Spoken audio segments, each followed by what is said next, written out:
இயேசு கிறிஸ்துவின் நாமத்தினால இந்த சாயங்கால வேளையில கூட நம்ம எல்லாரையும் ஒன்று சேர்த்த நம் தேவாதி தேவனுக்கு நம்ம நன்றி பலிகளை ஏறெடுப்போம். வந்த ஒவ்வொருவரையும் அன்போடு கூட நான் வாழ்த்துறேன், ஆசீர்வதிக்கிறேன். இந்த நாள்ல கூட நம் தேவன் என் உள்ளத்தில் வைத்த ஒரு காரியம், ஒரு சீரியஸா ஒரு காரியத்தை குறித்து நம்ம தியானிக்கலாம்னு சொல்லி ஆண்டவர் என் உள்ளத்துல ஒரு விருப்பத்தை வைத்தபடியினால அது நிறைய காரியங்களை நான் அதை குறித்து நான் தியானித்து கொண்டிருக்கிறேன்.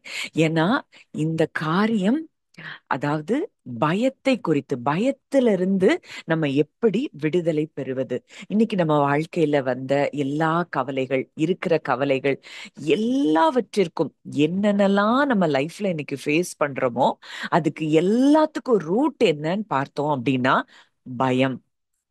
இந்த பயத்திலிருந்து எப்படி நம்ம விடுதலை பெறது, இதுக்கான வேதத்துல இருந்து நம்ம எப்படி அவர் கூட நம்ம எப்படி இருக்கிறோம் அப்படிங்கிறதெல்லாம் நம்ம அறியும் பொழுதுதான், அதாவது உண்மையான விடுதலை நமக்கு கிடைக்கும். இத குறிச்சு சில காரியங்கள் எனக்கு கிடைச்சது. அதெல்லாம் நான் வாசிக்கும் பொழுது சில காரியங்கள் தேவன் எனக்கு வெளிப்பாடாய் கொடுத்தார். அதெல்லாம் நான் தியானிக்க தியானிக்க என் உள்ளத்துல நிறைய நிறைய காரியங்கள்ல ஒரு பெரிய விடுதலைகள் உண்டாகிறத நானே ஃபீல் பண்ண முடிஞ்சது. அப்போ இன்றைக்கு இதை எப்படியாவது நீங்க எல்லாரும் அறிந்து கொள்ள வேண்டும் அப்படிங்கிற ஒரு மன விருப்பம் எனக்கு இருந்தபடினால இது ஒரு சீரியஸா, இது நமக்கு எத்தனை வாரம் போகும்னு தெரியாது. ஆனா ஒவ்வொரு வாரத்துல உள்ள மெசேஜையும் நீங்க சீரியஸா நீங்க அதை எடுத்துக்கொள்ளும் போது உங்க வாழ்க்கையில இருக்கிற அந்த பயத்தின் வேர்கள் அது வேரோடு பிடுங்கப்பட்டு உங்க வாழ்க்கையில நீங்க சுதந்திரிக்கிறதற்கு தடையா இருந்த நன்மைகள் எல்லாவற்றையும் நீங்க சுதந்திரிக்க முடியும். இப்போ இந்த பயம்தான் நம்ம வாழ்க்கையில பெரிய ஹிண்ட்ரன்ஸா இருக்குதுங்கிறத நம்ம அறிந்து கொள்ள வேண்டும். பல நேரம் நம்ம ஜெபத்துக்கு பதில் வரல, நான் ஜோம் பண்ணிட்டே தானே இருக்கிறோம், பல வருஷங்களா நாங்க ஜோம் பண்றோமே, எங்களுக்கு ஏன் பதில் வரல அப்படின்லாம் நிறைய நேரங்கள்ல நம்ம ஆண்டவர்கிட்ட கேள்வி கேட்கிறோம். ஆனா நமக்கு உள்ள இந்த ரூட், அந்த வேர்ல நமக்கு என்ன இருக்கு? பயம் இருக்கிறது. இந்த பயத்தை எப்படி நம்ம மேற்கொள்வது, இந்த பயத்துல இருந்து நிரந்தரமான விடுதலை நம்ம எப்படி பெற்றுக்கொள்வது, இது ரொம்ப சீரியஸா நம்ம எடுத்துக்கொள்ள வேண்டிய ஒரு விஷயம். ஏன்னா பயம் அப்படிங்கிறதே ஒரு இலூஷன், ஒரு மாயை. இது புதிதாய் பிறந்த கிறிஸ்துவுக்குள் பிறந்தவர்களுக்கு இந்த பயம் என்பது தேவையில்லாத ஒரு விஷயம். அது நமக்குரியது இல்லவே இல்லை. ஆனா ஏன் நம்மள பயம் ஆட்கொள்ளுது? நம்ம புது சிருஷ்டி ஆயிட்டோம், இன்றைக்கு கிறிஸ்துவுக்குள்ள மறுபடி பிறந்திருக்கிறோம், புது சாயலை, அவருடைய சாயலை நம்ம தரித்து கொண்டிருக்கிறோம், அவருடைய வித்து தான் நமக்குள்ள இருக்குதுன்னா சொல்றோம். ஆனாலும் கூட இந்த பயம் என்பது நம்ம வாழ்க்கையில நம்மளோடு கூட போராடுகிற ஒரு காரியமா இருக்கிறத நம்ம பார்க்கிறோம். இன்றைக்கு இன்னைக்கு ஒரு இன்ட்ரோடக்ஷன் தான் நம்ம பார்க்க போறோம். இனி வருகிற ஒவ்வொரு வாரமும் நீங்க இதுவரைக்கும் எங்கேயுமே கேட்டிராத சில காரியங்கள் எல்லாம் நம்ம தியானிக்க போறோம். நிச்சயமாய் நம்ம இந்த இடத்துல வந்த ஒவ்வொருவரும், இதை கேட்க போகிற ஒவ்வொருவரும் இந்த பயத்துல இருந்து நம்ம வெளியே வந்து ஒரு விடுதலையோடு கூட ஒரு சுதந்திரமான ஒரு வாழ்க்கை வாழ தேவன் நமக்கு உதவி செய்வார் அப்படிங்கிறதுல சந்தேகமே இல்லை. அப்போ இன்றைக்கு பயம் அப்படின்னு பார்க்கும்போது இரண்டு வகையான பயங்கள் நம்ம வேதத்துல நம்ம பார்க்கிறோம். ஒன்று கடவுளுக்கு பயப்படுகிற பயம், இன்னொன்னு பல காரியங்கள், நம்ம இருதயத்துல எத்தனையோ காரியங்களை குறித்து பயம் இருக்குது. இப்போ தேவனுக்கு பயப்படுகிற பயம் அப்படின்னா அது என்ன அப்படின்னா, தேவனை பெருசா பார்க்கிறது, சூழ்நிலைகளை பார்க்காதபடி தேவனை பெருசா பார்த்து அவரை ஆச்சரியமா பார்க்கிறது தான். சூழ்நிலைகளுக்கு அப்பாற்பட்டு தேவனை பெரிதாய் பார்ப்பதுதான் அது தேவனுக்கு பயப்படுகிற பயம். அந்த பயம் நம்ம எல்லாருக்குமே தேவை. ஏன்னா வசனம் சொல்லுது, கர்த்தருக்கு பயப்படுதலே ஞானத்தின் ஆரம்பம். இந்த பயம் நமக்குள்ள இருக்கும்போது நமக்கு நிச்சயமாய் ஞானம் உண்டாகும். இப்போ நம்ம வேதத்துல பார்த்தோம் அப்படின்னா, இப்ப தானியேல பார்க்கிறோம். தானியேலுக்கு ஒரு காரியம் அங்க ராஜா சொப்பனத்தையும் சொல்லி அர்த்தத்தையும் சொல்லும் போது அங்க முழு அந்த அந்த அந்த பட்டணமே ராஜாவுக்கு ராஜாவை நினைச்சு பயந்து கொண்டிருக்குது. ஆனா தானியேல் இந்த சூழ்நிலைகள் எல்லாம் பார்க்கல. தான் ஆராதிக்கிற தேவன் எப்படிப்பட்டவர், அவர் மறைபொருட்களை வெளிப்படுத்துகிறவர், இருளில் இருக்கிறதை அவர் வெளிச்சத்துக்கு கொண்டு வருகிறவர் அப்படின்னு சூழ்நிலையை பார்க்காதபடி தேவனை பெரிதாய் பார்த்ததுனால அங்க தேவனிடத்துல இருந்து அவர் ஞானத்தை பெற்றுக் கொள்ளுகிறதை நம்ம பார்க்கிறோம். இதே போலதான் அங்க தாவீது அங்க சூழ்நிலையை அவர் எதையுமே பார்க்கல. அந்த கோலியாத்தை பார்க்கல, அங்க இருந்த கூட்டத்தை பார்க்கல, தான் சிறுவனா இருக்கிறேங்கிறத பார்க்கல. தான் அந்த கோலியாத் எவ்வளவு பெரிய உருவமா இருக்கிறான், அவன் பலசாலியா இருக்கிறான், இதெல்லாம் எதையுமே பார்க்கல. தேவனை பெரிதாய் பார்த்தான். இவன் யாரு? இந்த ஜீவனுள்ள தேவனுடைய சேனைகளை நிந்திக்கிறதுக்கு இவன் யார்? அப்போ தான் ஆராதிக்கிற தேவன் எவ்வளவு பெரியவர், அவர் தன் உடன்படிக்கைக்கு எவ்வளவு உண்மை உள்ளவர் அப்படிங்கிறத அங்க தாவீது பெரிதாய் பார்த்ததுனாலதான் அங்க அந்த மிகப்பெரிய கோலியாத்தை எதிர்த்து அவன் ஜெயிக்க முடிஞ்சதை பார்க்கிறோம்.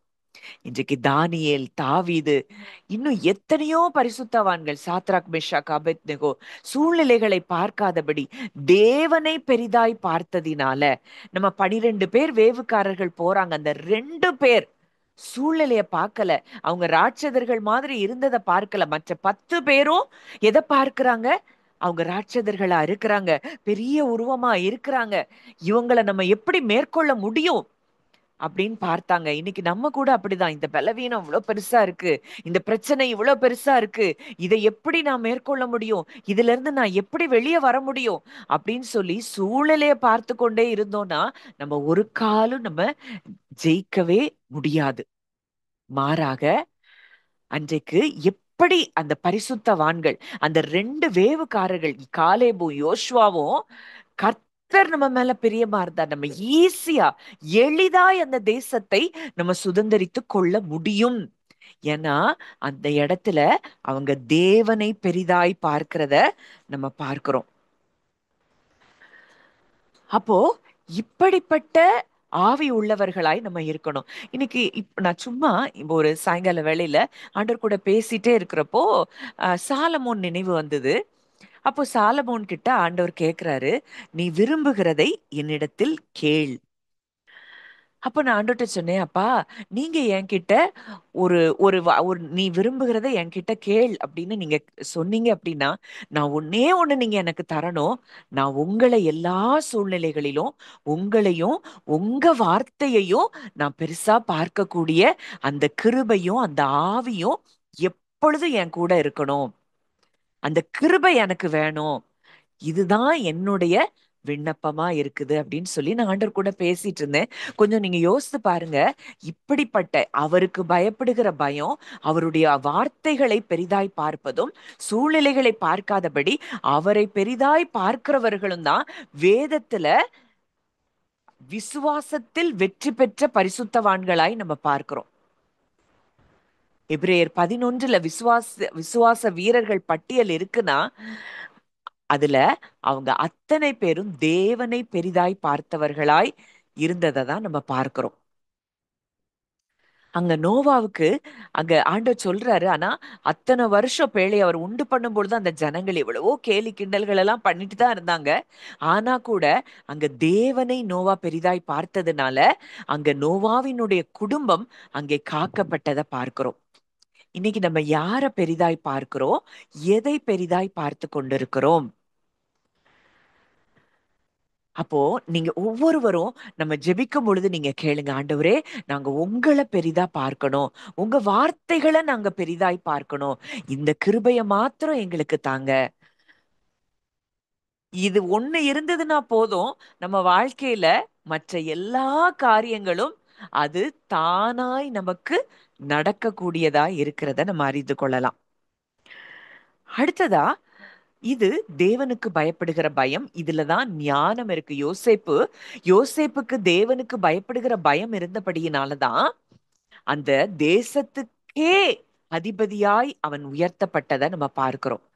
அன்றைக்கு அந்த பார்வோனுடைய மனைவியின் பார்வோன் போத்திபாரினுடைய மனைவியினுடைய ஆசைக்கு அவன் இணங்காதபடியினால் அவன் சிறைச்சாலைக்குள்ள போடப்பட்டா கூட அங்க அவருக்கு பயப்படுகிற அந்த பயம்தான் அவனை தேசத்திற்கே அதிபதியாய் உயர்த்தினதை பார்க்கிறோம். அந்த ஞானம் அவனுக்குள்ள செயல்பட்டதை பார்க்கிறோம். ஒருவேளை அன்றைக்கு போத்திபாருடைய மனைவிக்கு அவன் இணங்கி இருந்தானா அந்த வீட்டுல அவனுக்கு ஒரு சலுகை கிடைச்சிருக்கும். ஆனா அவன் வாழ்க்கை கடைசி வரைக்கும் ஒரு அடிமை வாழ்க்கையாவே முடிஞ்சிருக்கும். ஆனா கர்த்தருக்கு பயப்படுகிற பயம், கர்த்தரை பெரிதாய் பார்த்தபடியினால நான் என் எஜமானுக்கு எப்படி நான் துரோகம் செய்ய முடியும், இது ஆண்டவருக்கு பிரியமில்லாத காரியத்தை நான் எப்படி செய்ய முடியும்னு சொல்லி அங்க தேவனுக்கு முதலிடம் கொடுத்தபடியினால அவன் தேசத்துக்கே அதிபதியாய் உயர்த்தப்பட்டதை நம்ம பார்க்கிறோம்.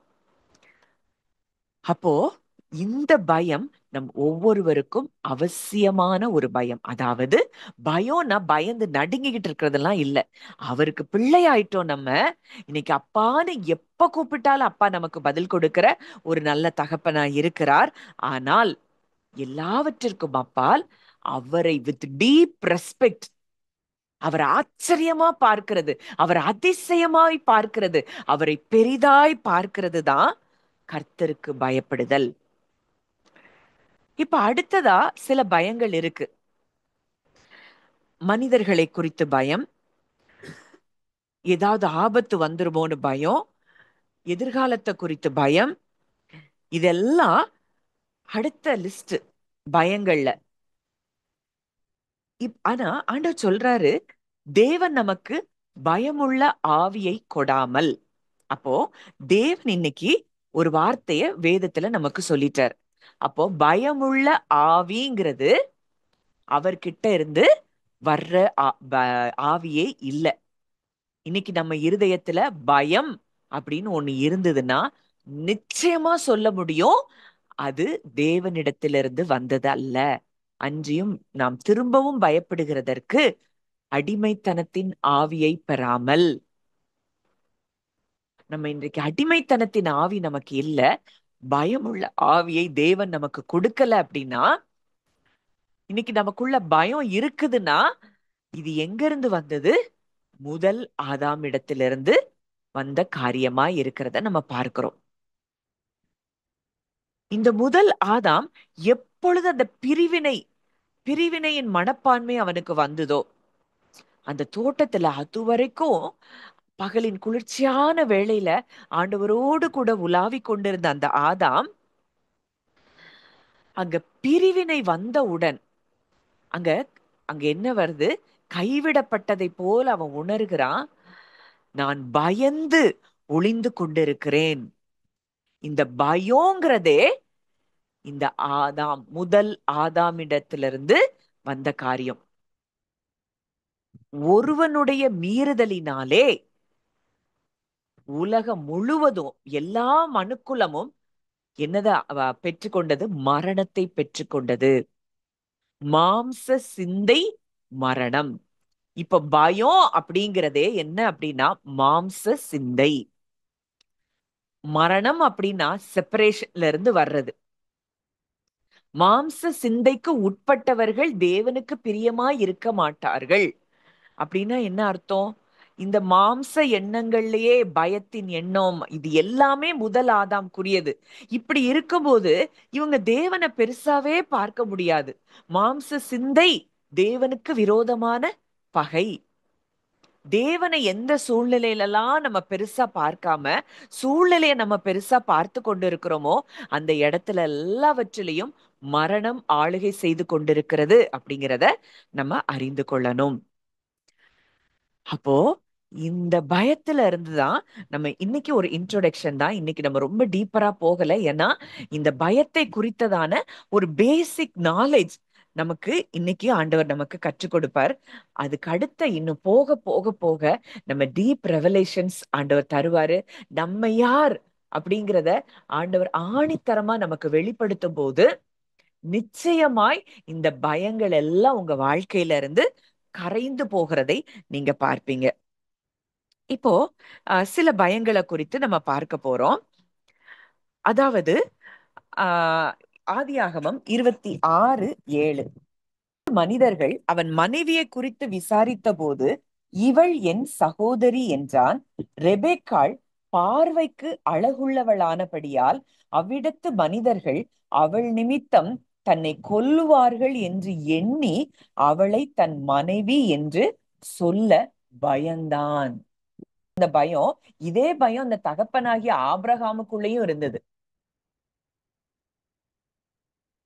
அப்போ இந்த பயம் எப்படி வருது? ஜெனரேஷன் ஜெனரேஷனா அதே பயம் தொடர்ந்து வருது. ஆபிரகாமுக்கு சாராள குறித்து பயம், அதனால சகோதரி அப்படின்னு சொல்றான். அதே போல இங்க ஈசாக்கும் அதே போல என்ன சொல்றாரு, என் சகோதரி. பயம். ஆண்டவர் அவ்வளோ வாக்குத்தத்தங்களை குறித்து கொடுத்து ஆபிரகாம கொண்டு வந்திருக்கிறாருன்னா, யாரு கையிலையும் தன்னை ஒப்பு கொடுக்க மாட்டார் அப்படிங்கிற அந்த எண்ணம் அவர்களுக்கு இல்லாதபடியினால அங்க என்ன செய்து பயம் வருகிறது. அதே ஆதியாகமம் 32:7 நம்ம பார்க்கிறோம். யாக்கோபு மிகவும் பயந்து வியாகுலப்பட்டு தன்னிடத்தில் இருந்த ஜனங்களையும் ஆடு மாடுகளையும் ஒட்டகங்களையும் 2 பகுதியாக பிரித்து. இங்க யாக்கோபும் ஏசாவும் பல வருஷங்களுக்கு பிறகு அவங்க சந்திக்கிறாங்க. ஏசாவுக்கு செய்த ஒரு நம்பிக்கை துரோகத்தின் நிமித்தம் ஏசா தன்னை கொன்று போட்டுருவானோ அப்படின்னு ஒரு பயம். மிகவும் பயந்து வியாகுலப்பட்டு. அப்போ அங்க 32:11 என் சகோதரனாகிய அங்க ஆண்டவர்ட்ட ஜெபிக்கிறாரு. என் சகோதரனாகிய ஏசாவின் கைக்கு என்னை தப்புவியும், அவன் வந்து என்னையும் பிள்ளைகளையும் தாய்மார்களையும் முறிய அடிப்பான் என்று அவனுக்கு நான் பயந்திருக்கிறேன். மனிதர்களை குறித்ததான பயம், மரணத்தை குறித்ததான பயம். இன்னைக்கு நம்ம எல்லாருக்குமே ஒவ்வொரு பகுதியில இந்த பயம் என்ன செய்து ஆளுகை செய்து கொண்டிருக்குது. ஒரு சின்ன சிம்டம் வந்தா போதும், உடனே இத குறிச்சு உடனே மரணம் வரைக்கும் திங்க் பண்ண வேண்டியது. இது அப்படி ஆயிருமோ, இது இப்படி ஆயிருமோ, அப்படி எல்லாம் யோசிச்சு யோசிச்சு யோசிச்சு நம்ம ஏற்கனவே பார்த்தோம் இந்த பவர் ஆஃப் இமேஜினேஷன் மெசேஜ்ல. நம்ம எதை அதிகமாய் தியானித்து கொண்டிருக்கிறோமோ அதுதான் நேரிடுகிறது. ஒருவனுடைய இருதயத்தின் நினைவு எப்படியோ அப்படியே அவன் இருக்கிறான். யோபு சொல்றாரு, நான் பயந்த காரியம் எனக்கு நேரிட்டது. அப்ப எதை குறிச்சு பயந்துட்டே இருந்திருக்காரு? என் பிள்ளைகளுக்கு தண்டனை வந்துரும், என் பிள்ளைகளுக்கு அழிவு வந்துருமோ, எனக்கு இப்படி ஆயிருமோ. அங்க ஆண்டவர் அழகா அவனையும் அவனுக்கு உண்டான எல்லாவற்றையும் சுற்றிலும் வேலி அடைத்து வைத்திருந்தார். அந்த வேலிக்குள்ள சத்துரு நுழையிறதுக்கு ஒரு இடத்த யோபு திறந்து கொடுத்திருந்தாருன்னா அது அவருடைய பயம், இமேஜினேஷன். இப்படி ஆயிருமோ, அப்படி ஆயிருமோ, இது இப்படி நடந்துருமோ, இப்படி நடந்தா நாங்க என்ன செய்யறது, நம்ம என்ன செய்யறது அப்படின்னு எப்பவுமே இமேஜினேஷன்ல பயத்தையே தியானித்து கொண்டிருக்கிறது. அதனாலதான் அவர் தினந்தோறும் பலி செலுத்துறாரு. அங்க தேவன் மேல இருக்கிற நம்பிக்கையை விட, தேவனை பெரிதாய் பார்த்த அந்த காரியத்தை விட பயத்தின் நிமித்தம் அவர் தினந்தோறும் பலி செலுத்தி கொண்டிருந்ததை நம்ம பார்க்கிறோம். இந்த பயமானது வேதனை உள்ளதுன்னு சொல்லி வேதம் நமக்கு கற்றுக் கொடுக்குது. நீங்க உலகத்துல என்ன காரியமா வேணாலும் இருக்கலாம், ஆனா உலகத்துல எல்லா காரியத்தை விட வேதனைப்படுத்துகிற காரியம் அப்படின்னு ஒண்ணு இருக்குதுன்னா அது பயம். நீங்க கவலைய சொல்லலாம், இந்த கவலைக்கும் ரூட் என்னதுதான்? பயம்தான். ஆனா இன்னைக்கு காலையில நம்ம மெடிடேஷன்ல பார்த்தோம், அன்பில், அதாவது பயமானது வேதனை உள்ளது, பூரண அன்பு பயத்தை புறம்பே தள்ளும்.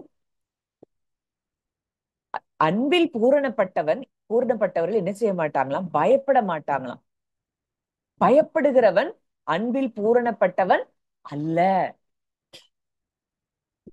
இப்போ அன்புல நம்ம பூரணப்படல அப்படின்னா நமக்கு நமக்கு உள்ள என்ன இருக்கு? பயம் இருக்கிறது.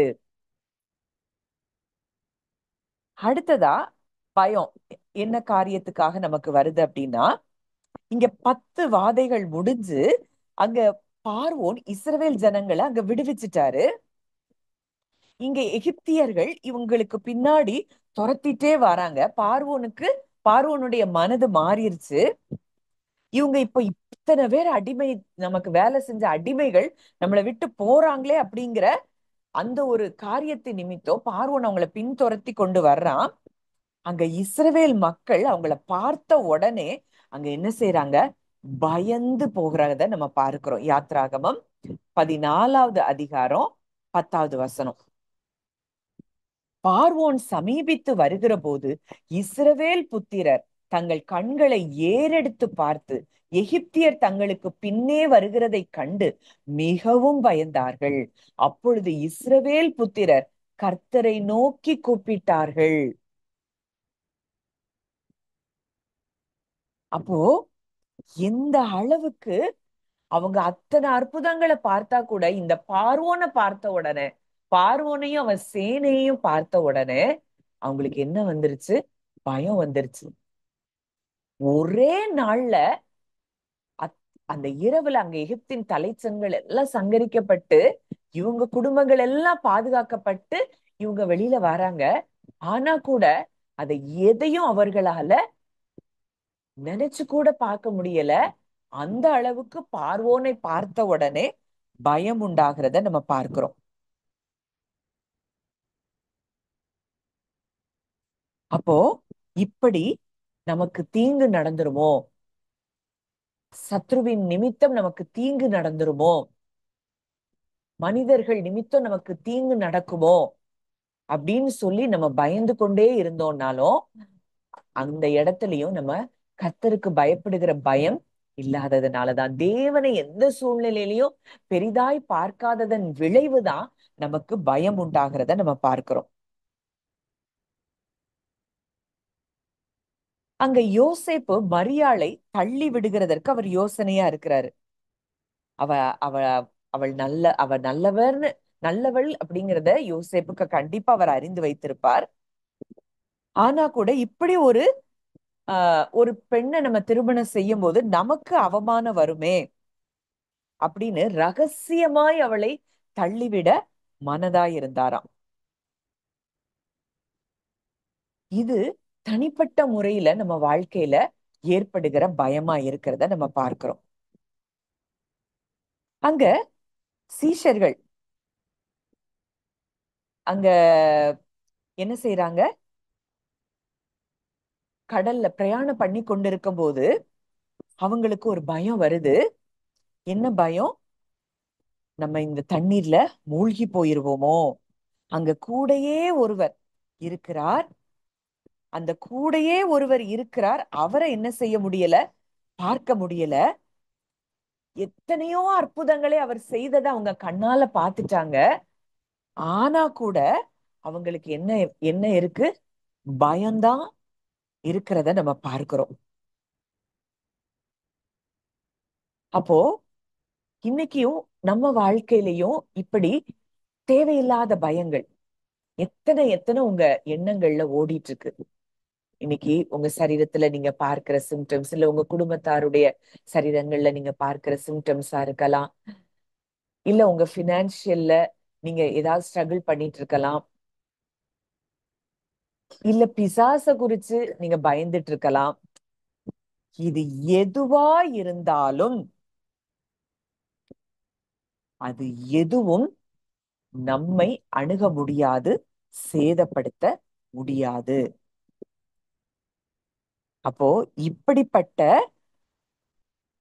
ஒரு பயமுள்ள ஆவியை தேவன் நமக்கு கொடுக்காமல் பலமும் அன்பும் தெளிந்த புத்தியும் உள்ள ஆவியை தான் தேவன் நமக்கு கொடுத்திருக்கிறார். இன்னைக்கு நீங்க உங்க இருதயத்தை நீங்க ஆராய்ந்து பாருங்க. இன்னைக்கு எந்த ஏரியாஸ்ல எல்லாம் உங்களுக்கு பயம் இருக்கு? உங்க பிள்ளைகளை குறித்து பயமா, இல்ல குடும்ப நபர்களை குறித்து பயமா, இல்ல உங்க பொருளாதார நிலைமையை குறித்து பயமா, இல்ல உங்க உறவுகள்ல ஒரு இணக்கமான சூழ்நிலை இல்ல, இது எப்படி மாறும் அப்படிங்கிறத குறிச்சு பயமா? இது என்ன பயமா இருந்தாலும் தேவன் அத்தனை பயங்கள்ல இருந்தும் நம்மை விடுவிக்க அவர் வல்லவராய் இருக்கிறார். இன்னைக்கு ஏன் டிப்ரெஷன், ஏன் ஸ்ட்ரெஸ், ஏன் தூக்க மாத்திரை, எல்லாத்துக்கும் ரூட் ஃபியர். அந்த ஃபியருக்கு காரணம் என்ன அப்படின்னா செப்பரேஷன். நம்ம மைண்ட்ல தேவனோடு கூட நம்ம இல்லைங்கிற அந்த ஃபீல் தான் நமக்கு எதை கொண்டு வருகிறது? பயத்தை கொண்டு வருகிறத நம்ம பார்க்கிறோம். ஆனா தேவன் நம்மை குறித்து ஒரு பெரிய ஒரு தீர்மானம் வைத்திருக்கிறார். இந்த நாட்கள்ல நம்ம ஆவிக்குரிய வாழ்க்கையில இன்னும் அதிகமாய் பலப்படும்படியாய், விசுவாசத்துல உறுதிப்பட்டு ஸ்திரப்படும்படியாய் தேவன் இந்த காரியங்களை நமக்காக அவர் கற்றுக் கொடுக்கிறார். நான் தோட்டத்துல ஆதியாகமம் 3:10 அதான் ஆபிரகாம் சொல்றாரு, நான் நிர்வாணியாய் இருப்பதினால் பயந்து ஒளிந்து கொண்டிருக்கிறேன். ஏதோ அந்த பழத்தை சாப்பிட்ட பிறகுதான் அவன் நிர்வாணி ஆன மாதிரி ஆதாம் சொல்றான். ஆனா பழத்தை சாப்பிடுறதுக்கு முன்னாடி அவன் நிர்வாணியா தான் இருந்தான். அவர் மகிமை அவனை மூடி இருந்தது. ஆனா இதெல்லாத்தையும் எதையுமே ரியலைஸ் பண்ண முடியல. அந்த நன்மை தீமை அறியத்தக்க அந்த பழத்துல பங்கெடுத்தது நிமித்தம் அவனுக்கு ஒரு அறிவு வருது. அந்த அறிவு பயத்தை கொண்டு வருகிறது. இது நன்மை, இது தீமை, இத செஞ்சா தேவனுக்கு பிடிக்காது, என்னைய தள்ளிடுவாரு, என்னைய நேசிக்க மாட்டாரு அப்படின்னு முதல் முறையா அந்த 5 சென்சஸுக்கு அந்த நன்மை தீமை அறியத்தக்க அந்த கனி அவனை எதுல பார்ட்டிசிபேட் பண்ண வைக்குதுன்னா சென்சஸ்ல அவனை ஆளுகை செய்ய வைக்குது.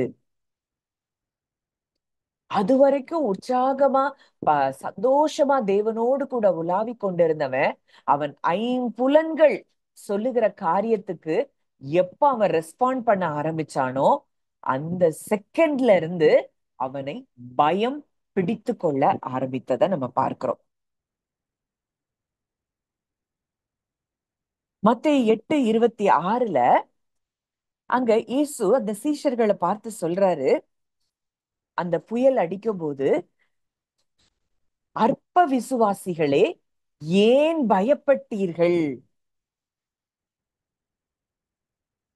அப்போ இங்க எங்க விசுவாசம் குறையுது அப்படின்னா, பயம் வரும்போது விசுவாசம் குறையுது. ஆனா விசுவாசம் பயத்தை என்ன செய்தான்? ரீப்ளேஸ் பண்ணுது. இந்த விசுவாசம் எப்படி வரும்? தேவன் நம்ம மேல எவ்வளவு அன்பு வச்சிருக்கிறாருங்கிறத நம்ம எவ்வளவு தூரத்துக்கு ஃபீல் பண்றோமோ, இத மூளை அறிவுல இல்ல, இருதயத்துல அறிந்து அதை ஃபீல் பண்றோமோ, என் அப்பா எப்போ என் கூட இருக்கிறாரு, அவர் என்னை விட்டு விலகவும் இல்லை, என்னை கைவிடவும் இல்லை, அவர் என்னை உள்ள கைகள்ல என்னை வரைந்து வைத்திருக்கிறார், நான் என்றென்றைக்கும் அவரால் மறக்கப்படுவதில்லை, நான் உன்னை மறப்பதில்லை என்று சொல்லி அவர் வாக்கு பண்ணி இருக்கிறார், அவர் என் மேல நினைவாய் இருக்கிறார், என் கருவை அவருடைய கண்கள் கண்டிருக்கிறது, நான் பிரமிக்கத்தக்க அதிசயமா என் தேவனால் நான் உண்டாக்கப்பட்டு இருக்கிறேன். இப்படி அவருடைய அன்பை குறித்து நம்ம யாரெல்லாம் அதை ஃபீல் பண்ணிட்டே இருக்கிறோமோ, அப்படிப்பட்ட அன்பை உணர்ந்தவர்களுக்கு தான் அங்க என்ன வராது? அவிசுவாசம் வராது, விசுவாசத்துல இருப்பாங்க. இந்த விசுவாசம் பயத்தை என்ன செஞ்சிடும்? ரீப்ளேஸ் பண்றத நம்ம பார்க்கிறோம். அங்க மத்தேயு 14:30 அந்த காற்று பயங்கரமா அடிக்கிறது நிமித்தம், அந்த புயல், அந்த கடல் கொந்தளிச்சிட்டு இருக்கு. அங்க பேதுரு கடல்ல இறங்கி இயேசு சொன்ன உடனே வா அப்படின்னு சொன்ன உடனே அங்க கடல்ல இயேசு நடந்த மாதிரியே அவரும் நடந்து கொண்டிருக்கிறார். ஆனா அவன் எதை பார்த்த உடனே, அந்த காற்றையும் புயலையும் பார்த்த உடனே அவனுக்குள்ள பயம் வந்து அவன் மூழ்கி போகும்போது, ஆண்டவரே என்னை என்ன செய்யுங்க? காப்பாற்றுங்க. சூழ்நிலைகளை பார்க்காத வரைக்கும் அவன் தேவனை என்ன செய்யறான்? விசுவாசித்து அவர் சொன்ன காரியத்தின்படி சூப்பர் நேச்சுரலா அவன் அங்க என்ன செய்யறான்? கடல் மேல நடக்கிறான். சூழ்நிலையை பார்த்த மாத்திரத்தில் அவன் தண்ணீருக்குள் மூழ்கி போகிறத பார்க்கிறோம். இன்னைக்கு நீங்க எதை பார்த்துட்டு இருக்கிறீங்க? சூழ்நிலையை பார்த்துட்டு இருக்கிறீங்களா? விசுவாசத்தை துவக்குகிறவரும் முடிக்கிறவருமா இருக்கிற இயேசுவை நோக்கி பார்க்கிறோமா? அடுத்ததா மனிதர்கள். நமக்கு ஒரு வசனம் நமக்கு நீதிமொழிகள்ல பார்க்கிறோம். நீதிமொழிகள் 29, 25 மனுஷனுக்கு பயப்படுகிற பயம் கண்ணியை வருவிக்கும். கர்த்தருக்கு பயப்படுகிறவனோ உயர்ந்த அடைக்கலத்திலே வைக்கப்படுவான். அப்போ இன்னைக்கு தொடர்ந்து ஏதாவது யாருக்காவது எந்த மனுஷருக்காவது நீங்க பயந்துட்டே இருந்தீங்கன்னா உங்களுக்கு நீங்களே வலை விரிச்சு அந்த வலையில மாட்டிக்கொள்ளுகிறதற்கு ஒரு சமானமாய் இந்த வசனம் நமக்கு கற்றுக் கொடுக்குது. ஆனா கர்த்தரை பெரிதாய் பார்க்கிறவர்களுக்கு, சூழ்நிலைகளுக்கு அப்பால் என் தேவன் பெரியவர், என் தேவன் வல்லமை உள்ளவர். நம்ம அன்றைக்கு பார்த்தோம் ஆங்கர்ட் ஹார்ட் மெசேஜ்ல என்ன பார்த்தோம்? கர்த்தத்துவம் அவர் தோளின் மேல் இருக்கு. என் வாழ்க்கையின் சகலவற்றையும் ஆளுகை செய்கிறவர் என் தேவன் ஒருவர் இருக்கிறார். அவர் அதிசயமானவர், அவர் ஆலோசனை கர்த்தர், வல்லமையுள்ள தேவன், நித்திய பிதா, சமாதான பிரபு. இந்த தேவன் தான் என் கூட இருக்கிறார் அப்படின்னா என் சூழ்நிலை என்னை ஒரு நாளும் ஆளுகை செய்ய முடியாது அப்படிங்கிற எண்ணங்களோடு நீங்க ஃபீல் பண்றீங்களோ, நீங்க உயர்ந்த அடைக்கலத்துல நிச்சயமாய் வைக்கப்படுவீர்கள். அன்பிலே பயம் இல்லை. பூரண அன்பு பயத்தை புறம்பே தள்ளும். பயமானது வேதனை உள்ளது. இப்போ நம்ம கான்சியன்ஸ், நம்ம மனசாட்சி ஏதோ ஒண்ணுல ட்ரபிள் ஆயிட்டே இருக்கு அப்படின்னா நிச்சயம் அங்க பயம் நம்ம என்ன செய்து பிடித்து கொள்ளுது. ஒருவேளை நீங்க என்றைக்கோ செய்த பாவங்களை குறிச்சு நினைவு, ஆண்டவர் இப்படி செஞ்சிருவாரோ, அதை செஞ்சதுனாலதான் எனக்கு இப்படி வந்துருச்சோ, இப்படி எல்லாம் நடக்குதோ, என் வாழ்க்கையில இந்த சூழ்நிலைகள் எல்லாம் மாறாம இருக்குதோ, இப்படி எல்லாம் என்னைக்கோ செய்த காரியங்கள் எல்லாம் நீங்க நினைச்சிட்டு இருந்தீங்கன்னா நீங்க தேவ அன்பை இன்னும் உணரலன்னு அர்த்தம். எபிரேயர் 9:10 நீங்க வாசித்து பாருங்க. அவருடைய ரத்தம் நம்முடைய மனசாட்சியை கூட செத்த கிரியைகள் அற சுத்திகரித்திருக்கிறது. இன்னைக்கு நீங்க புது சிருஷ்டி, தேவ ரகமானவர்கள். இயேசு எப்படியோ அப்படித்தான் நாமும் இந்த உலகத்துல இருக்கிறோம். அவர் எப்படியோ அப்படியே நாமும் இவ்வுலகத்தில் இருக்கிறோம் அப்படின்னு வசனம் சொல்லுது. ஏசாயா 41:10 பார்க்கிறோம், பயப்படாதே, நான் உன்னோடு கூட இருக்கிறேன், திகையாதே, நான் உன் தேவன். அங்க ஆண்டவர் சொல்றாரு, நீ பயப்படாத, நான் உன் கூட இருக்கிறேன்ல, நீ ஏன் பயப்படுற அப்படின்னு. இன்றைக்கு எத்தனையோ பேர் பயத்தின் சூழ்நிலைகள்ல இருக்கிற உங்களை பார்த்து ஆண்டவர் பேசுறாரு. நான் உன் தேவன், திகையாதே, நான் உன் தேவன். இதெல்லாம் ஆண்டவர் நமக்கு சொல்யூஷனா கொடுக்கிற வசனங்கள், வார்த்தைகள். அவர் பயமுள்ள ஆவியை கொடுக்கல அப்படின்னா நீங்க சொல்லுங்க, அவர் எனக்கு பயமுள்ள ஆவியை கொடுக்கல அப்படின்னா எனக்குள்ள அந்த பயமுள்ள ஆவி கிடையாது. நான் பலமும் அன்பும் தெளிந்த புத்தியும் உள்ள ஆவியினால்தான் நான் நிரப்பப்பட்டிருக்கிறேன். இந்த சூழ்நிலை என்னை ஒன்றும் செய்ய முடியாது, அசைக்க முடியாது. இந்த எல்லா சூழ்நிலைகளிலும் நான் வெற்றி பெறதான் என் தேவனால் நான் அழைக்கப்பட்டிருக்கிறேன், தெரிந்து கொள்ளப்பட்டிருக்கிறேன். அவருடைய பூரணமான அன்பு அந்த பயத்தை எல்லாம் இன்றைக்கு புறம்பே தள்ளி கொண்டிருக்கிறது. இன்னைக்கு காலையிலயும் இததான் தியானிச்சோம், இப்பொழுதும் இததான் தியானிக்கிறோம். காலையில வேற ஒரு ஆங்கிள் பார்த்தோம். ஆனா இன்றைக்கு தேவன் மறுபடியும் மறுபடியுமாய் இந்த பயத்துல இருந்து நம்ம வெளிவரும்படியாய் அவர் விரும்புகிறார். தன் பிள்ளைகள் வேதனையோடு இருப்பது அவருக்கு சித்தம் அல்ல. அங்க அங்க யாத்திராகமத்துல அங்க மோசே கிட்ட சொல்றாரு, எகிப்தியர் நிமித்தம் அவர்கள் இடுகிற கூக்குரலை நான் கேட்டேன், அவர்கள் வேதனைகளை அறிந்திருக்கிறேன். இன்னைக்கு பயமானது வேதனை உள்ளதுன்னா, நீங்க ஒருவேளை அப்படிப்பட்ட பயத்துல இருக்கிறீங்கன்னா, அந்த வேதனையும் அவர் அறிந்திருக்கிறபடியினாலதான் இன்றைக்கு இந்த மெசேஜ் எல்லாம் தேவன் உங்களோடு கூட பேசி கொண்டிருக்கிறார். இந்த வார்த்தைகளை உங்க கூட பேசி கொண்டிருக்கிறார். சங்கீதக்காரன் சொல்றான், சங்கீதம் 56:3, நான் பயப்படுகிற நாளில் உம்மை நம்புவேன். இன்னைக்கு பயம்னு ஒருவேளை அவனுக்கும் பயம் இருந்தது. ஆனா நான் பயப்படுற நாள்ல நான் உங்களை நம்புவேன். இன்னைக்கு நம்ம யார நம்பிட்டு இருக்கோம்? நம்ம பயப்படுற நாள்ல மனுஷங்களை அடைக்கலமா பார்க்கிறோமா? அவங்க எனக்கு உதவி செஞ்சிட மாட்டாங்களா? இவங்க எனக்கு ஹெல்ப் பண்ணிட மாட்டாங்களா? இவங்க என்ன விடுவிச்சிட மாட்டாங்களா? இப்படின்னு மனிதர்களை தேடிட்டு இருக்கிறோமா? இல்ல அவரை நம்புகிறோமா? நீங்க அவரை நம்புனீங்கன்னா ஏற்ற உதவிகளை, துணைகளை, ஒத்தாசைகளை அவரே உங்களுக்கு அளிப்பார். அங்க அங்க அந்த 1 சாமுவேல் 30 ஒட்டு மொத்தமா அங்க தாவீது அவங்க கூட இருந்தவங்களுடைய மனைவிகள், பிள்ளைகள் எல்லாத்தையும் கொள்ளையாடிட்டு போயிடுறாங்க. ஆனா தாவீதையும் அவங்க கல்லெறியணும்னு சொல்லும் போது அங்க தாவீதுக்கு மிகுந்த அழுவதற்கு பலன் இல்லாமல் போக மட்டும் அழுதாங்களாம். ஆனா மறுபடியும் தாவீது தேவனுக்குள்ளே தன்னை திடப்படுத்தி கொண்டான். ஏன்னா அவன் பயப்படுகிற நாள்ல அவன் யாரதான் நம்பி இருந்தான்? கர்த்தரை தான் நம்பி இருந்தான். அப்ப இன்றைக்கு நம்ம இருதயத்துல என்ன இருக்குது? என்ன எதை குறிச்சு நீங்க பயந்து கொண்டு இருக்கிறீங்க? நீங்க நீங்களே தனியா நீங்க ஆராய்ந்து பாருங்க. எதை குறிச்சு உங்களுக்கு பயம் இருக்கு அப்படிங்கிறத நீங்க ஆராய்ந்து பார்த்து அந்த சூழ்நிலையில ஆண்டவர் உங்ககிட்ட என்ன பேசுகிறார் அப்படிங்கிறத நீங்க அமைதியா நீங்க கொஞ்ச நேரம் மெடிடேட் பண்ணி பாருங்க. ஆண்டவர் உங்களோடு கூட இடைப்படுவார். அந்த பயங்கள்ல இருந்து டோட்டலா ஒரு விடுதலையை நீங்கள் பெற்றுக்கொள்வதை நீங்க பார்க்க முடியும். இப்போ நம்ம பார்க்கிறோம் வேதத்துல பல காரியங்கள்.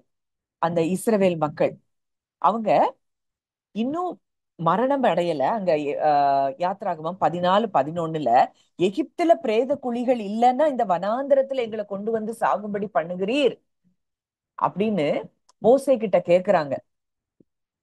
இன்னும் அவங்க மரணம் எல்லாம் அடையல. மரணம் யாருக்கு பக்கத்துலயும் வரக்கூட இல்ல. ஆனா இந்த பயம் அவங்கள ஒரு இமேஜினேஷனுக்கு கொண்டு போகுது.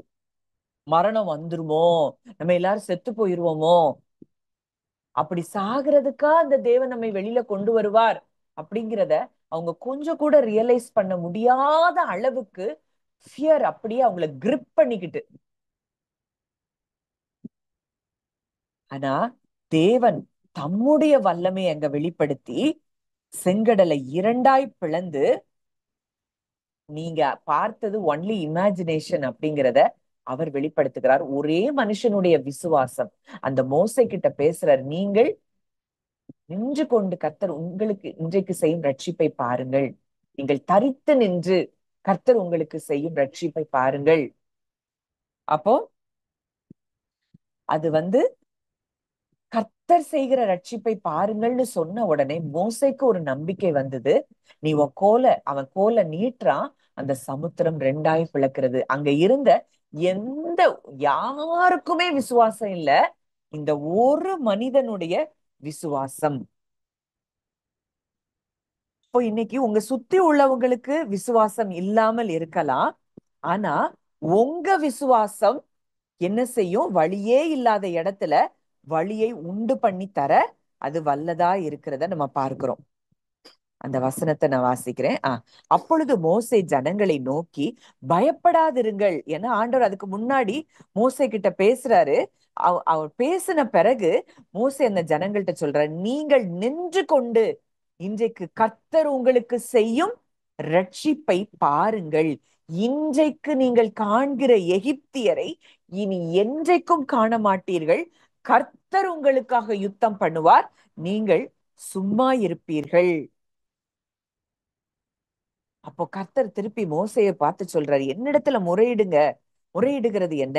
புறப்பட்டு போங்கள் என்று இஸ்ரவேல் புத்திரருக்கு சொல்லு. நீ உன் கோலை ஓங்கி உன் கையை சமுத்திரத்தின் மேல் நீட்டி சமுத்திரத்தை பிளந்து விடு அப்படின்னு தேவன் அங்க பேசுறாரு. அப்போ இஸ்ரவேலின் சேனைக்கு முன்னாக வந்த தேவதூதன் பின்னாக போய் அவங்களுக்கும் இவங்களுக்கும் ஒரு பிரிவினை உண்டாகுது. மோசே தன் கையை சமுத்திரத்தின் மேல் நீட்டுகிறான். முழுவதும் பலத்த கீழ்காற்றினால் சமுத்திரம் ஒதுங்கும்படி செய்து அதை வறண்டு போக பண்ணினார். ஒரே நைட்ல அந்த ஜலம் பிரிந்து அது வெட்டாந்தரையாய், ஒருவேளை அத்தனை வருஷம் அந்த தண்ணி அந்த கடல் அந்த இடத்துல இருந்ததுன்னா எவ்வளவு தூரம் அந்த தண்ணீர் நிறைந்த பாதையில அவங்க நடந்து போக முடியும்? எவ்வளவு வேகமா நடக்க முடியும்? நிச்சயமா முடியாது. அது வெட்டாந்தரையை போல இஸ்ரவேல் புத்திரர் சமுத்திரத்தின் நடுவாக வெட்டாந்தரையிலே நடந்து போனார்கள். அவர்கள் வலது புறத்திலும் அவர்கள் இடது புறத்திலும் ஜலம் அவர்களுக்கு மதிலாக நின்றது. எந்த உலகத்திலையும் நடக்காத காரியம் அன்றைக்கு இஸ்ரவேல் ஜனங்களுக்கு தேவன் செய்ததை பார்க்கிறோம். இவ்வளவு நடந்த பிறகும் இன்னும் அவங்க முறுமுறுக்க தான் செய்யறாங்க. இதுவரைக்கும் அவங்க பிறந்ததுல இருந்து பார்க்காத ஒரு அற்புதம், இன்னும் நம்ம பார்க்காத ஒரு அற்புதம், கடல் இரண்டாக பிளப்பது. அந்த அற்புதத்தையே பார்த்தவர்களுக்கு தேவனை நம்ப முடியல. இதே மாதிரிதான் நம்ம வாழ்க்கையிலையும் எத்தனையோ செங்கடலை பிளந்து தேவன் நமக்கு வழி அமைத்து கொடுத்திருக்கிறார். எத்தனையோ காரியங்களை நமக்கு விடுதலைகளை பார்த்திருக்கிறோம். ஆனா கூட இன்னும் நம்ம ஹார்ட் என்ன செய்யல? அவரை பெரிதாய் பார்க்கல. அங்க அந்த வேவுக்காரர்கள் அந்த 10 பேர் என்ன சொல்றாங்க? அவர்கள் பார்வைக்கு நாங்க எப்படி இருக்கிறோம்? வெட்டு கிளிகளை போல இருக்கிறோம். அவங்க யாரும் இவங்கள்ட்ட வந்து சொல்லல, நீங்க எங்களுக்கு பார்த்தா வெட்டுக்கிளி மாதிரி இருக்கிறீங்கன்னு. இவங்களாவே ஒரு இமேஜினேஷன். அப்போ இந்த பயம் என்கிறது என்ன அப்படின்னா நெகட்டிவ் இமேஜினேஷன். இது அப்படி ஆயிருமோ, இது இப்படி ஆயிருமோ, இது இப்படி இருக்கு இப்படி. அதாவது இந்த பயம் ஏன் வருது அப்படின்னா நம்மளுடைய பிலீஃப் பேட்டர்ன்ஸ், நம்ம பிறந்ததுல இருந்து நம்முடைய பெற்றோர்கள் மூலமாய் மூதாதையர்கள் மூலமாய் நமக்குள்ள சில பயங்கள் வந்திருக்கும். நம்ம தொடர்ந்து பார்த்து கொண்டிருந்த ஏதோ வகையான மரணமோ இல்ல மரணத்தின் செய்திகளோ இல்ல பலவீனங்களோ வியாதிகளோ இல்ல பிரச்சனைகளோ போராட்டங்களோ, இது எல்லாமே நம்ம ஆழ் மனதுல ரெக்கார்ட் ஆயிருக்கும். இதுக்கு ஏற்றபடி ஏதாவது ஒரு நியூஸ் வந்த உடனே நமக்கு அந்த ஃபியர் என்ன செய்யுது? நமக்குள்ள இருக்கிற ஃபியர் அது ட்ரிகர் ஆகுது. அங்க அவங்க சொல்றாங்க, ராட்சத பிறவியான ஏனாக்கின் குமாரரையும் ராட்சதரையும் கண்டோம். எங்கள் பார்வைக்கு வெட்டுக்கிளிகளைப் போல் இருந்தோம், அவர்கள் பார்வைக்கும் அப்படியே இருந்தோம். அவங்க யாரும் இவங்கள்ட்ட பேசவே இல்லை. வேவுக்காரர்கள் வந்திருக்காங்கன்னே அவங்களுக்கு தெரியாது. ஆனா இவங்களாகவே ஒரு இமேஜினேஷன், அவங்க பார்வைக்கும் நாங்க வெட்டுக்கிளி மாதிரிதான் இருந்தோம். ஆனா ராகாப் சொல்றா, யோசுவா எழுதின புஸ்தகத்துல, உங்களை பார்த்த உடனே எங்க இருதயெல்லாம் கரைஞ்சு போயிட்டு. அவங்க அப்படி பயந்துட்டு இருக்கிறாங்க. இந்த தேவனை உடையவர்கள் அவங்க என்ன சொல்றாங்க? நாங்க வெட்டுக்கிளி மாதிரி இருந்தோம். அப்போ இந்த பயம் என்ன செய்து? அவங்க சுதந்திரிக்கிறதுக்கு முடியாதபடி தடை செய்கிறது. இந்த இமேஜினேஷன் அவங்கள மேலும் மேலும் அவர்களை சிறியவர்களாய் வீக்கரா அவங்க உணர்ந்து அதே சூழ்நிலையை தான் அவங்க என்ன செய்யறாங்க? வனாந்தரத்துல அவங்க சுதந்திரிக்க முடியாதபடி 40 வருஷம் சுற்றி திரிந்து அந்த வனாந்தரத்திலேயே மடிந்து போறாங்க. நாங்க வனாந்தரத்துல மடிந்து போறதுக்கா எங்களை கொண்டு வந்தீர், வனாந்தரத்துல மடிந்து போகிறதுக்கா எங்களை கொண்டு வந்தீர்னு சொல்லி சொல்லி சொல்லி அவங்க எதை நினைச்சாங்களோ, எதை இமேஜின் பண்ணாங்களோ, எதை திங்க் பண்ணாங்களோ, எதை பேசுனாங்களோ அதுதான் அவர்கள் வாழ்க்கையில நடந்ததை பார்க்கிறோம். யோபுவினுடைய காரியமும் அப்படிதான். அந்த நெகட்டிவ் இமேஜினேஷன் அவனுக்கு பயத்தையும் பயம் துக்கத்துக்கான வாசலை அது திறந்து கொடுத்ததை பார்க்கிறோம். ஐயரே, நாங்கள் மடிந்து போகிறோம். சீஷர்கள் சொல்றாங்க இயேசு கூட இருக்கும்போது. அவங்க எதை இமேஜின் பண்றாங்க? நம்ம செத்து போயிருவோம் இந்த புயல்ல. உயிர்த்தெழுதலும் ஜீவனுமா இருக்கிறவர் அவங்க கூட இருக்கிறாரு. ஆனா அவர் மேல நம்பிக்கை இல்ல. அவங்க எதை பாக்குறாங்க? புயலையும் காற்றையும் பார்த்து அவங்க இமேஜினேஷன்ல பாத்துட்டாங்க, நம்ம இன்னைக்கு நிச்சயமா நம்ம செத்து போயிருவோம். இன்னைக்கு நம்ம ஒவ்வொருவரும் எதை இமேஜினேஷன்ல பார்க்கிறோங்கிறது ரொம்ப அவசியமான ஒரு காரியமா இருக்குது. எபிரேயர் 11:1. விசுவாசமானது, ஒரு நிமிஷம் வசனத்தை எடுத்துக்கிறேன். நம்பப்படுகிறவைகளின் உறுதி, காணப்படாதவைகளின் நிச்சயம். இன்னைக்கு நீங்க பாக்குறது ரியல் கிடையாது. நீங்க என்ன ஜெபித்திருக்கிறீங்களோ, என்ன தேவன்கிட்ட வேண்டிக் கொண்டிருக்கிறீங்களோ, அதெல்லாம் விசுவாசத்தோடு நீங்க வேண்டின எல்லா காரியங்களும் நீங்க கேட்ட நொடி பொழுதுலயே அங்க அன்சீன் ரெல்ம்ல அது என்ன செஞ்சிருச்சு? கிரியேட் ஆயிருச்சு. தொடர்ந்து அந்த விசுவாசத்துல நிக்கும் போது அந்த அன்சீன் ரெல்ம்ல நீங்க பார்த்த, நீங்க உண்டாகின காரியங்கள் எல்லாம் உங்களுக்கு சீன் ரெல்ம்ல உங்களுக்கு வந்து சேருகிறதை நீங்கள் பார்ப்பீர்கள். இந்த விசுவாசத்தினாலதான் முன்னோர்கள் எல்லாம் நற்சாட்சி பெற்றார்களாம். இன்னைக்கு நம்ம என்ன சாட்சியை பெற்றிருக்கிறோம்?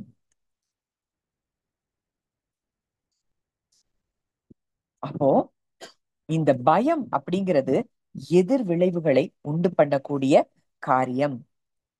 அன்சீன் ரெல்ம்ல இருந்து எதையுமே நம்ம பெற்றுக்கொள்ள முடியாது. இந்த ஃபியருக்கு காரணம், ரூட் என்னன்னா செப்பரேஷன். Separation gospel. தேவன் நம்மளை கைவிட்டுட்டாரு, தேவன் நம்ம கூட இல்ல, தேவன் நம்மளை நேசிக்க முடியாது. அவர் சொல்றாரு, நீ நீதிமானாய் ஆக்கப்பட்டிருக்கிறாய்.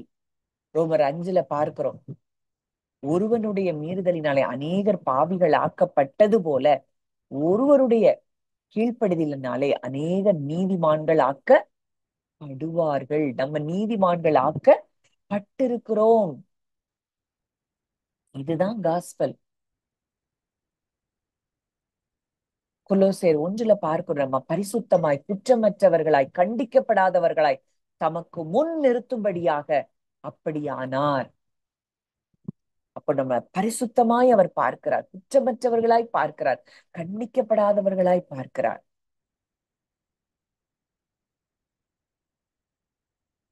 இன்றைக்கு அவரோடு கூட அந்த யோவான் 17வது அதிகாரம்லாம் நீங்க பார்த்தீங்க அப்படின்னா எந்த அளவுக்கு, இன்னைக்கு காலையில நான் அதை சொன்னேன், நம்ம பிள்ளைங்க கூட எவ்வளவு நேரம் இருக்கணும், இல்ல தூர இடத்துல இருந்து வந்த பிள்ளை கூட நம்ம எவ்வளவு டைம் ஸ்பெண்ட் பண்ண விரும்புறோம், அந்த பிரசன்ஸ்ல இருக்க விரும்புறோம், இதெல்லாம் நம்ம ஆசைப்படுறோம். இன்னைக்கு நான் அததான், இன்னைக்கு மதியான வேளையில ஆண்டு என் கூட பேசின காரியம் அதுதான். நான் எங்கே இருக்கிறேனோ அங்கே அவர்கள் இருக்கும்படிக்கு. அவருக்கு ஆசை என்னன்னா அவர் இருக்கிற இடத்துல நம்ம இருக்கணும். அவர் அப்படி ஒரு ஜோம் பண்ணியிருக்கிறாருன்னா இன்னைக்கு நம்ம ஒவ்வொருவர் கூடயும் அவர் நிச்சயமா இருக்கிறார். ஏன்னா ஜெபம் பண்ணது நம்ம இல்ல, அவர் இயேசு கிறிஸ்து, உலகத்தை படைத்தவர், பிதாவினுடைய ஒரே பேரான குமாரன். 11வது வசனம் யோவான் 17:11. நான் பரிசுத்த பிதாவே, நீர் எனக்கு தந்தவர்கள் நம்மை போல் ஒன்றாயிருக்கும்படிக்கு நீர் அவர்களை உம்முடைய நாமத்தினாலே காத்து கொள்ளும். அவர்கள் எல்லாரும் ஒன்றாயிருக்கவும், பிதாவே, நீர் என்னை அனுப்பினதை உலகம் விசுவாசிக்கிறதற்காக நீர் என்னிலேயும் நான் உம்மிலேயும் இருக்கிறது போல அவர்கள் எல்லாரும் நம்மில் ஒன்றாயிருக்கவும் வேண்டிக் கொள்ளுகிறேன். அப்போ இந்த ஜெபத்தை இயேசு கிறிஸ்து செஞ்சிருக்கிறாருன்னா இந்த ஜெபத்திற்கான பதில் எவ்வளவு தூரம் பிதா தந்திருக்கிறார். இன்னைக்கு பிதாவுக்குள்ள குமாரன் இருக்கிறார், குமாரனுக்குள்ள பிதா இருக்கிறார். அதே போல நம்ம எல்லாரும் அவர்களுக்குள்ள நம்ம என்னவா இருக்கிறோமா? ஒன்றா இருக்கிறோம்.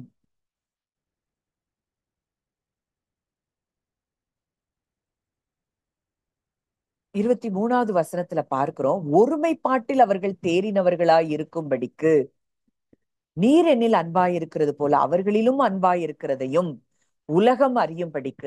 ஜீசஸ் எப்படி ஜோம் பண்றாரு? நீங்க என்னைய எப்படி நேசிக்கிறீங்களோ அதே அன்புலதான் அவங்களையும் நேசிக்கிறீங்கிறத உலகம் அறிந்து கொள்ளும்படிக்கு நான் அவர்களிலும் நீர் என்னிலும் இருக்கும்படி வேண்டிக் கொள்ளுகிறேன். இன்னைக்கு இந்த பயம் ஏன் வருது அப்படின்னா, இந்த அளவுக்கு நம்ம இன்டிமேட்டா தேவனோடு கூட நம்ம ஒன்றாக்கப்பட்டிருக்கிறோம் அப்படிங்கிற அறிவு இல்லாததுனால, இத ஃபீல் பண்ணாததுனாலதான் பயம் வருது. இந்த உலகத்தை படைச்சவரே என் கூட இருக்கிறாரு, வல்லமையுள்ளவர் என் கூட இருக்கிறாரு, சமாதான பிரபு என் கூட இருக்கிறாரு, அதிசயமானவர் என் கூட இருக்கிறாரு அப்படின்னு நம்ம ஃபீல் பண்ணோம் அப்படின்னா நமக்கு என்ன வராது? பயம் இருக்காது. அடுத்ததா 24வது வசனத்துல, நீர் எனக்கு தந்த என்னுடைய மகிமையை நீர் எனக்கு தந்தவர்கள் காணும்படியாக நான் எங்கே இருக்கிறேனோ அங்கே அவர்களும் என்னுடனே கூட இருக்க விரும்புகிறேன். இந்த வார்த்தை தான் என்னை இன்னைக்கு ரொம்ப பேசிட்டே இருந்தது. அவர் எவ்வளவு ஆசையா இருக்காரு, நான் எங்க இருக்கிறேனோ அங்க என் பிள்ளை இருக்கணும். அப்ப இன்னைக்கு நம்ம எங்கெல்லாம் இருக்கிறோமோ அங்க அவர் இருக்கிறார். அதுதான் நிஜம், அதுதான் சத்தியம். நம்மையும் அவரையும் ஒன்றும் ஒரு காலும் பிரிக்க முடியாது. அந்த எண்ணங்கள் நமக்கு எவ்வளவு தூரத்துக்கு எவ்வளோ நம்ம இதுல ஆழமாய் நம்ம வேரூன்றுகிறோமோ அந்த அளவுக்கு நமக்குள்ள இருக்கிற பயங்கள் அது மறைந்து போகும், அது இல்லாமல் போகும்.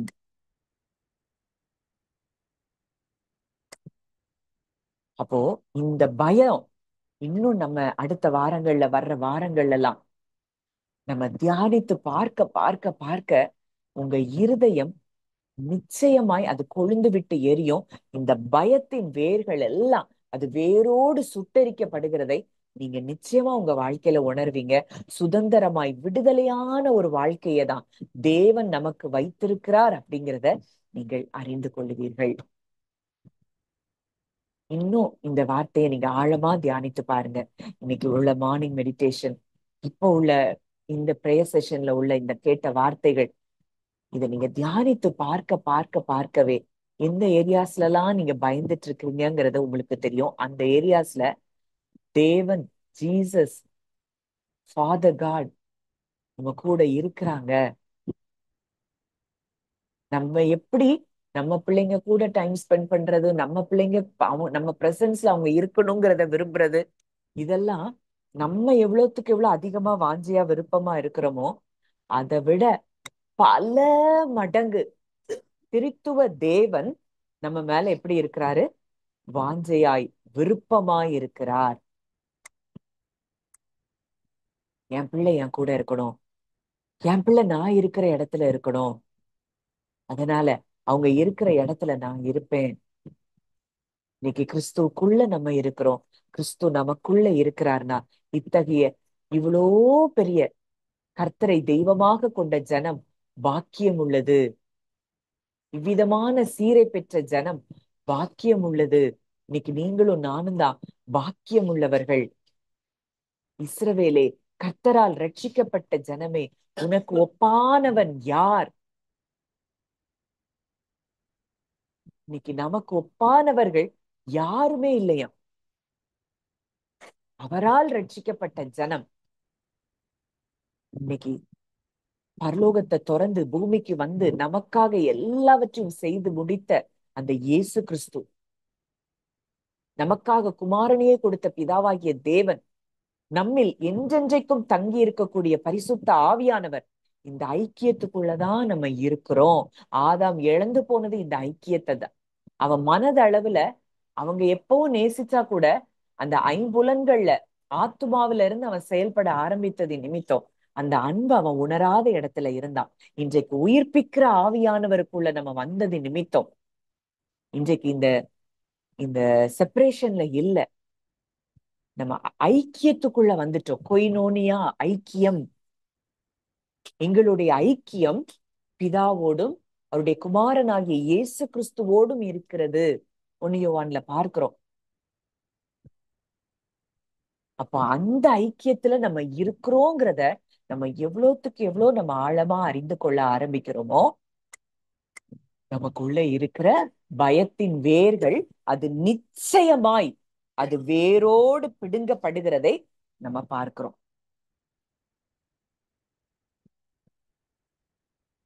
இன்னைக்கு ஆண்டவர் உங்க கூட பிரத்யட்சமா இடைப்பட்டு இருக்கிறான்னு சொல்லி நிச்சயமாய் நான் விசுவாசிக்கிறேன்.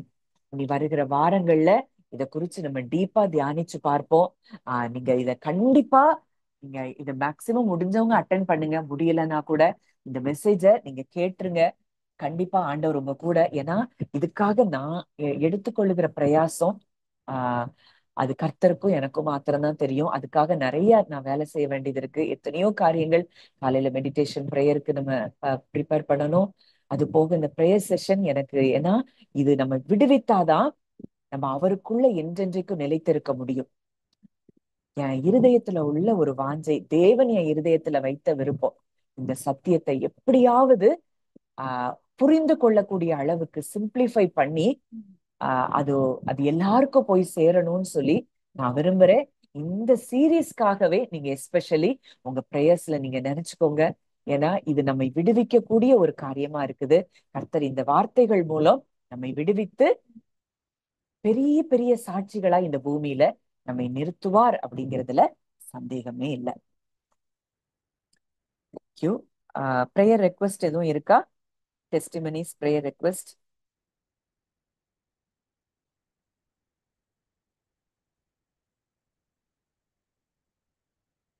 ஓகே, நம்ம ஜெபம் பண்ணி முடிப்போம். நல்ல தகப்பனே, நன்றியோடு உம்மை துதிக்கிறோம், ஸ்தோத்தரிக்கிறோம் அப்பா.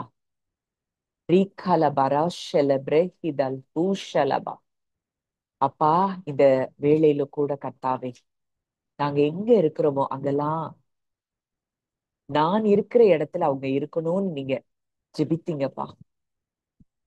இன்னைக்கு நாங்க இருக்கிற இடத்துல நீங்க இருக்கிறீங்கப்பா. எங்க ஒவ்வொருவரு கூடயும் நீங்க இருக்கிறீங்க. எங்க ஒவ்வொருவருக்குள்ளயும் நீங்க இருக்கிறீங்கப்பா. பிதா, குமாரன், பரிசுத்தாவியானவருடைய அன்புக்குள்ள நாங்க வந்திருக்கிறோம். இந்த பிதா, குமாரன், பரிசுத்தாவியானவருடைய 3 பேருடைய கண்களும் எங்க மேல பதிக்கப்பட்டிருக்கிறதை நாங்க பார்க்கிறோம். எதுலெல்லாம் நாங்க வீக்கா இருக்கோம், எதுலெல்லாம் நாங்க குறைவுள்ளவர்களா இருக்கிறோம், எல்லாவற்றிலையும் தகப்பன் ஒரு விடுதலையை இந்த நாள்ல எங்களுக்கு தருகிறீரப்பா. ரீபல ஹாஷல பிரேக்கல பிரி லீபலி ஹோஷு ரபுதலா லேக்கல் மெஷ்லெட்ரி ஹால்ஹா ஷீகோ ரூதலா ரீபலீஷோ ரூ ஹதூஷலபா.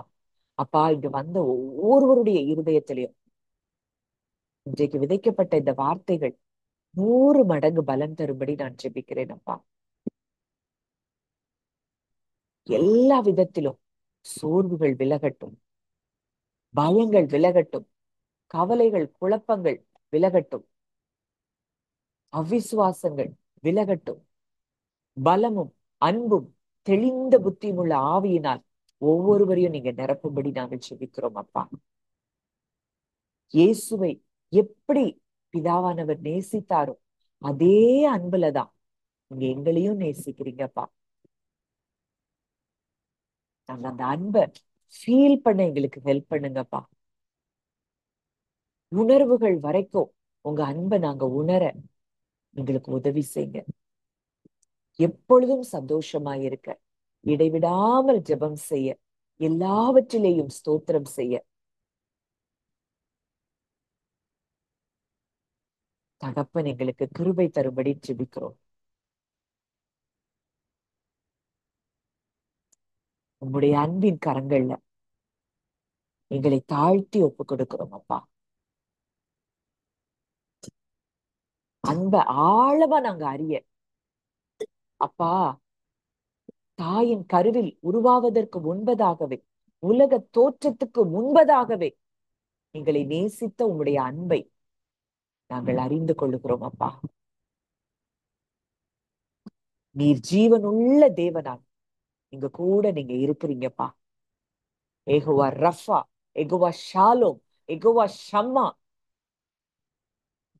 நீங்க இங்க கூட இருக்கிறீங்க. கர்த்தரோ பயங்கரமான பராக்கிரமசாலியாய் எங்களோடு கூட நீர் இருக்கிறீரப்பா. எதுவும் எங்களை மேற்கொள்ள முடியாது. ஏன்னா அதிசயமானவருக்குள்ளதான் நாங்க இருக்கிறோம். அதிசயமானவர் எங்களுக்குள்ள இருக்கிறீங்கன்னா நாங்க அதிசயங்களைத்தான் பார்ப்போம் என்று சொல்லி நாங்கள் விசுவாசத்தோடு பேசுகிறோம் தகப்பனே. எங்க மூலமா உம்முடைய வல்லமை வெளிப்பட போகிறதை நினைத்து நாங்கள் நன்றி செலுத்துகிறோம் அப்பா. அப்பா, வந்த ஒவ்வொருவரையும் மனதார உம்முடைய பிள்ளையா நான் ஆசீர்வதிக்கிறேன், நான் பிளஸ் பண்றேன் தகப்பன்.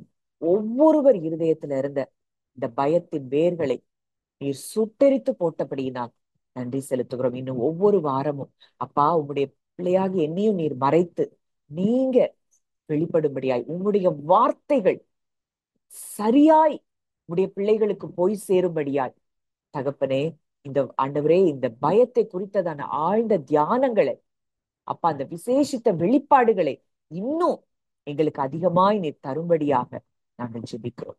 கர்த்தர் அப்படியே எங்கள் ஜெபங்களை கேட்டு நீர் பதில் கொடுக்கிறபடியினால் நன்றி செலுத்துகிறோம். உடைய பிள்ளையாய் மனதார இங்க வந்த எல்லாரையும் ஆசீர்வதிக்கிறேன்.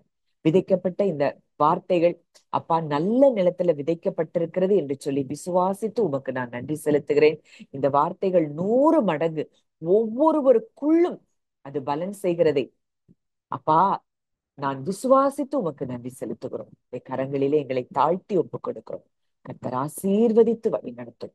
இயேசுவின் மூலம் கேட்கிறோம் ஜீவனுள்ள நல்ல பிதாவே. ஆமென்.